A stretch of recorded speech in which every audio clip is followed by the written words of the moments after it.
Imagine being so powerful that 21 years of age, the US government decides they have to off you in your sleep. Not for what you did, but for what they feared you might do when you wake up. Fred Hampton didn't die. He was unalive, assassinated by the system's fear of what a fully awakened, united Black and poor America could do. Now, some of y'all know the name of Fred Hampton. Black Panther, 21 years old, Chicago, Illinois. But I want to slow down and ask you to really see him. Not just the revolutionary, see the human.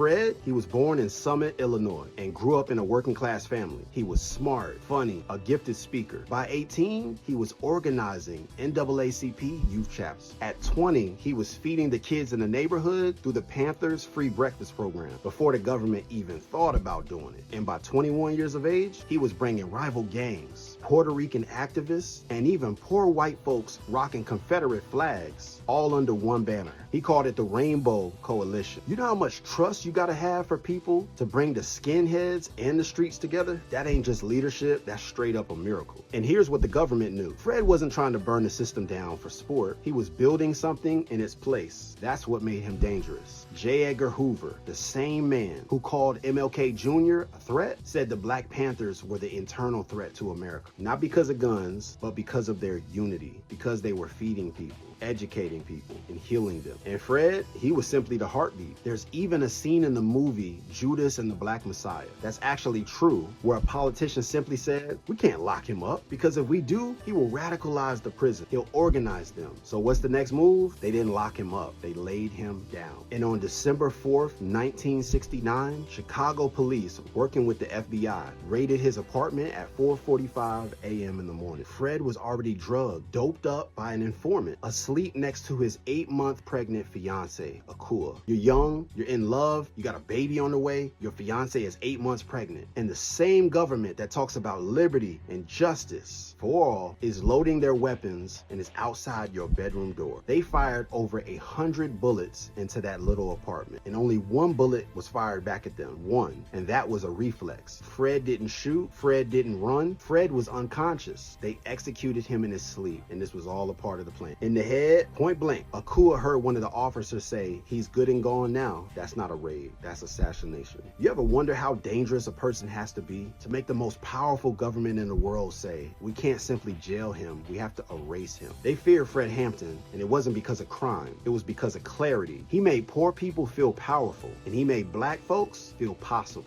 COINTELPRO, they didn't just target Fred Hampton. They targeted hope, they targeted faith, and they targeted freedom. And they do it to this very day. They destroy leaders with bullets, with character attacks, with prison sentences, and sometimes just poverty and good old silence. But here's the part they never planned for. Fred Hampton still wakes people up. Every time a kid eats breakfast at a school, every time a gang truce saves a life, every time someone speaks truth with no mic, Fred's spirit is present. Because ideas don't simply die. Courage doesn't die. And when planted deep enough, it grows in all of us. And Fred himself once said, you can jail the revolutionary, but you can't jail the revolution. And I believe that. And today, we still need revolution. Fred Hampton didn't get to raise his son. He didn't get to grow old, but what he left us was a blueprint. Feed the people, unite the people, tell the truth, and never, ever let the system silence your light, even if they come for you in the night. May his light never be forgotten. May we carry it forward, one truth at a time. This is Frasier's Lounge. Peace.